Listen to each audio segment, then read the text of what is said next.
恐怖，对吧？ welcome dear rockers. आज हम आपके लिए लेकर आए हैं एक चौंका देने वाली मूवी जिसका नाम है ADHD इज नेसेसरी। ये मूवी आपको सोचने पर मजबूर कर देगी कि शायद फ्यूचर में ये सब होने वाला है। फ्यूचर में सिर्फ टॉप मार्क्स लाने वाले स्टूडेंट्स जिंदा रह सकेंगे और दूसरे स्टूडेंट्स को किसी हेल्थ डिसऑर्डर के नाम पर गवर्नमेंट खत्म कर देगा। टॉप स्टूडेंट्स की फैमिली को लग्जरी अपार्टमेंट्स दिए जाते हैं, पर अगर टॉपर रहने के बाद परफॉर्मेंस कम हो जाए तो उन्हें गंदी बस्ती यानी कि गंदी बस्ती में भेज दिया जाता है।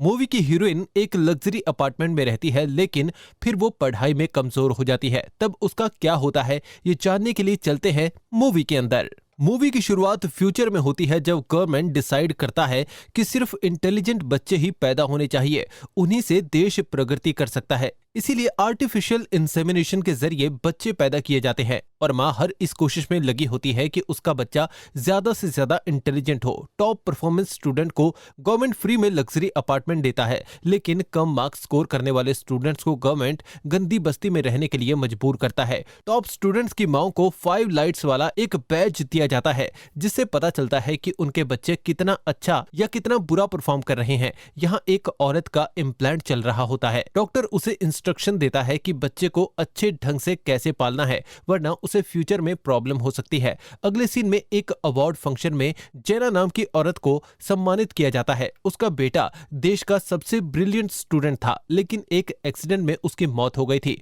उसके बाद जेना ने फिर इम्प्लांट के जरिए दूसरी बच्ची को जन्म दिया और उस बच्ची का नाम है नोवा, जो इस मूवी की हीरोइन है। नोवा भी एक टॉपर है। जेना ने अपने बेटे के बारे में एक बुक लिखा है और इसी बुक के लिए उसे अवार्ड दिया जा रहा है। एक औरत पूछती है कि आपके दोनों बच्चे टॉपर कैसे हुए, पर जेना चुप रहती है। तब होस्ट कहता है कि ये उनका पर्सनल मैटर है, इसीलिए वो जवाब नहीं देंगी। इससे पता चलता है कि जेना के बच्चे कोई रहस्य है। दूसरी ओर एक जगह पर कुछ स्टूडेंट्स सो रहे होते हैं। गवर्नमेंट ऑफिशियल्स डिस्कस करते हैं कि इन्हें खत्म कर देना चाहिए, क्योंकि इनसे इस देश का कोई फायदा नहीं होने वाला। तब रिवील होता है कि जो स्टूडेंट्स मार्क्स स्कोर नहीं कर पाते, उन्हें ट्रीटमेंट के नाम पर सीक्रेटली मार दिया जाता है। तब एक रिसर्चर आकर कहता है कि इन बच्चों की कोई गलती नहीं है, बल्कि इन्हें इंटेलिजेंट बनने के चक्कर में इनकी माँ ने इन्हें कई टैबलेट्स दिए थे, जिसकी वजह से इन्हें अटेंशन डिसऑर्डर हो गया है। धीरे धीरे ये ठीक हो जाएंगे, इसीलिए इन्हें मारना गलत है। तब सीनियर ऑफिसर कहता है कि गवर्नमेंट के खिलाफ बोलने के जुर्म में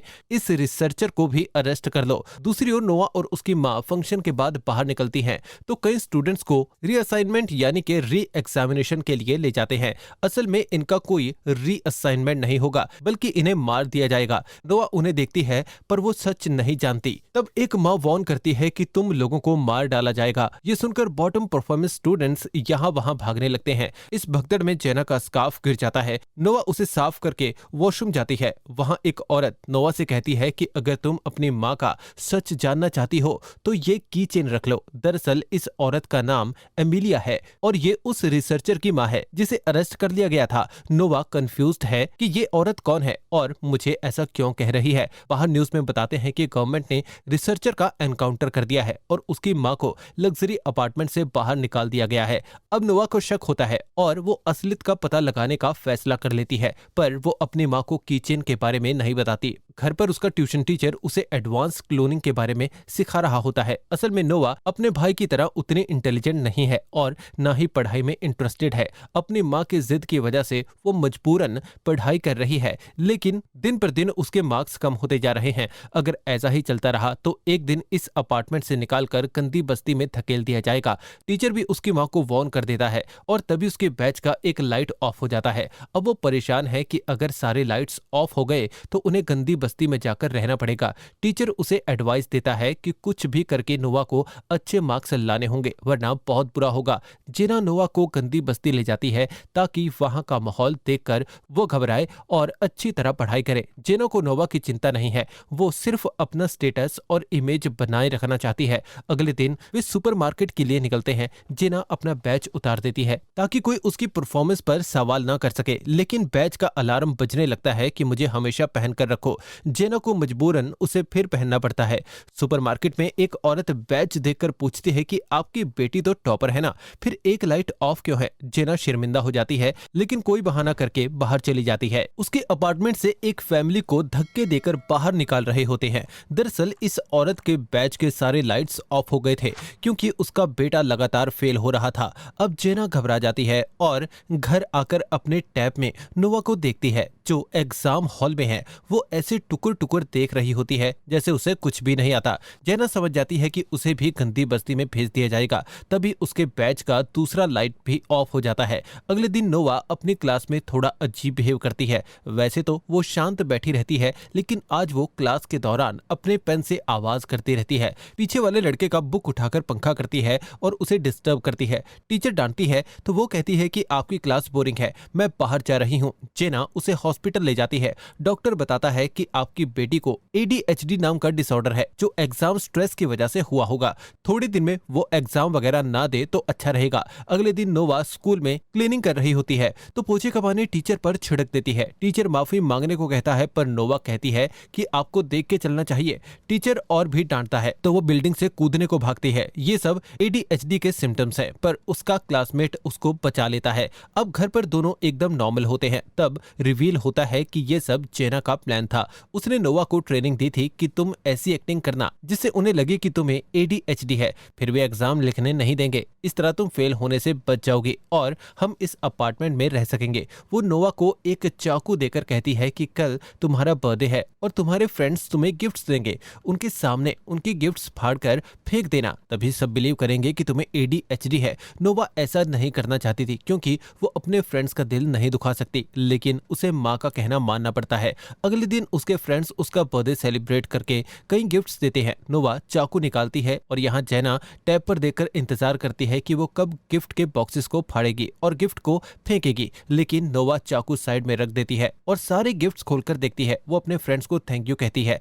जेना परेशान है कि अगर ये नॉर्मल बिहेव करेगी तो इसे एग्जाम लिखने पड़ेंगे। स्कूल के बाद नोवा अपने गिफ्ट्स लेकर बाहर आती है। उसका फ्रेंड नियो पूछता है कि आजकल तुम बहुत अजीब बिहेव कर रही हो, क्या तुम्हारी माँ तुम्हें पढ़ने के लिए फोर्स कर रही है। नोवा ना में जवाब देकर घर आ जाती है। वो जेना से माफी मांगती है और कहती है कि मैं अब एक्टिंग नहीं कर सकती पर आज से मैं खूब पढ़ूंगी और अच्छे नंबर लेकर आऊंगी। वो जेना को की चेन भी देती है जो एमिलिया ने उसे दिया था। उसे देखकर जेना चौंक जाती है। नोवा अपने कमरे में चली जाती है। यहाँ जेना उस की चेन को देखकर सोच में पड़ जाती है। दरअसल उसके बेटे ने बड़े प्यार से उसे ये की चेन बनाकर दिया था पर जेना ने उसे डांटा कि बेकार के काम में वक्त बर्बाद मत करो, पढ़ाई पे ध्यान दो। ये कहकर उसने की चेन अपने बेटे को लौटा दिया था। यहाँ सीन कट होता है और अगले दिन से नोवा नॉर्मली क्लास अटेंड कर रही है। अब वो एक्टिंग नहीं करती। ये देखकर जेना फिर चिंता में पड़ जाती है कि अगर नोवा फेल हो गई तो उन्हें गंदी बस्ती में रहना पड़ेगा। ये शानो शौकत वाली जिंदगी खत्म हो जाएगी। स्कूल में फिर एक बार एमिलिया नोवा से मिलती है और पूछती है कि क्या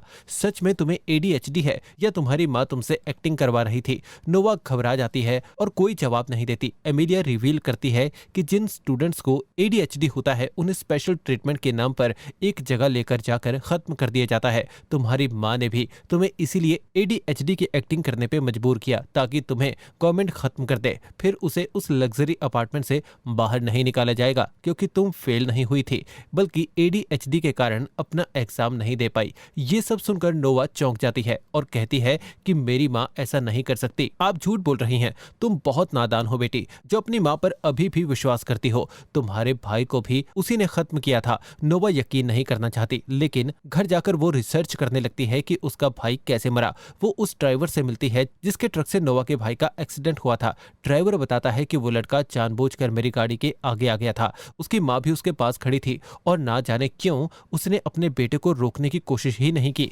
नोवा बहुत दुखी हो जाती है कि क्या सच में उसकी माँ की वजह से उसका भाई मरा था और क्या वो मुझे भी मरवाने के लिए ADHD की एक्टिंग करवा रही है। अब नोवा न्यू से पूछती है कि क्या सच में ऐसी कोई गवर्नमेंट प्रोग्राम है जिसमें ADHD से पीड़ित स्टूडेंट्स को मार दिया जाता है। वो डांटता है कि क्या यह पब्लिक में डिस्कस करने वाली बात है, चुप हो जाओ, कोई सुन लेगा। जेना इन दोनों को बात करते हुए देख लेती है पर सुन नहीं पाती कि वे क्या डिस्कस कर रहे हैं। वो सीधा नियो के घर चली जाती है जो कि गंदी बस्ती में है। दरअसल नियो भी कम मार्क्स लाता है इसीलिए उसका परिवार गंदी बस्ती में रहता है। जेना नियो की माँ को वार्न करती है कि तुम्हारे बेटे की वजह से मेरी बेटी की पढ़ाई खराब हो रही है। उससे कहो कि मेरी बेटी से बात ना करे। पर नियो की माँ बिंदास कहती है कि मेरा बेटा जिससे बात करना चाहेगा उससे बात करेगा। अगर तुम्हें इससे परेशानी है तो अपनी बेटी से क्यों नहीं कहती कि वो नियो से दूर रहे।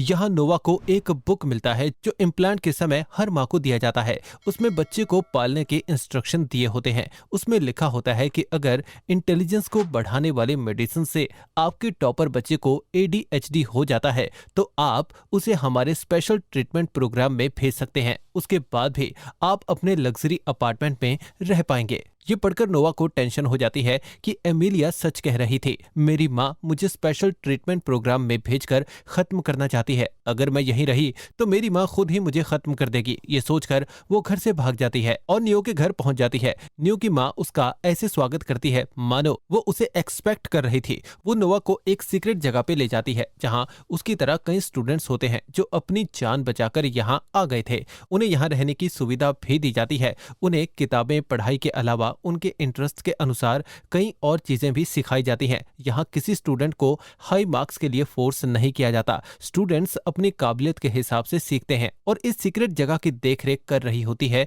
एमिलिया। यहाँ स्टूडेंट्स बड़े खुश हैं और बहुत एंजॉय करके हर चीज को सीखते हैं। नोआ को भी यहाँ बहुत अच्छा लगता है पर उसे बुरा लगता है कि वो अपनी माँ को धोखा देकर यहाँ चली आई। वो एक लेटर छोड़कर अपने घर चली जाती है। उसमें लिखा होता है कि मैं आप लोगों के बारे में किसी को नहीं बताऊंगी पर मुझे अपनी माँ के पास जाना होगा। घर पर उसकी माँ दोनों का खाना परोसकर बैठी होती है। नोवा माफी मांगती है पर जेना सिर्फ इतना कहती है कि आकर खाना खा लो। नोवा खाना खाती है पर उसकी माँ उसके बाल बनाती है तो नोवा पूछती है कि आप मुझसे सच में प्यार करती है ना, पर जेना कोई जवाब नहीं देती। कुछ देर बाद नोवा नहाने जाती है तो अचानक उसे चक्कर आते हैं। दरअसल जेना ने उसके खाने में बेहोशी की दवा मिलाई थी। जब नोवा को होश आता है तो वो उस स्पेशल प्रोग्राम वाली जगह पर होती है। एक लग्जूरियस लाइफ जीने के लिए जेना ने अपनी बेटी को यहाँ भेज दिया है और अब गवर्नमेंट नोवा को मार डालेगा। जेना तीसरी बार एक बच्चे को इम्प्लांट कर लेती है। मतलब इस बच्चे के जरिए वो इस लग्जरी अपार्टमेंट में रह पाएगी।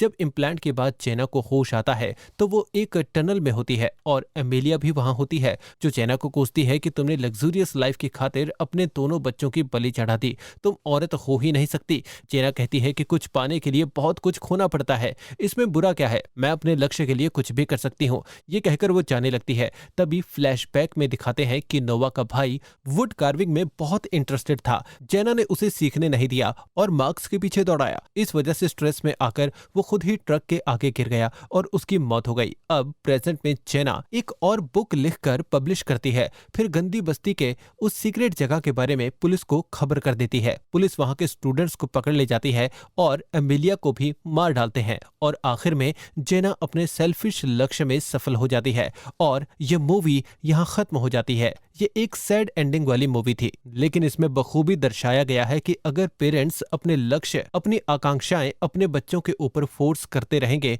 तो हमारा फ्यूचर इस कहानी की तरह ही होगा। तो दोस्तों कैसी लगी ये मूवी? अगर ये मूवी अच्छी लगी हो, स्टोरी अच्छी लगी हो, एक्सप्लेनेशन अच्छा लगा हो तो इसे ज्यादा से ज्यादा शेयर करें, वीडियो को लाइक कीजिए और चैनल को सब्सक्राइब कर दें। तो फिर मिलते हैं अगली वीडियो में। तब तक के लिए गुड बाय, अपना ख्याल रखिए and finally thanks for watching.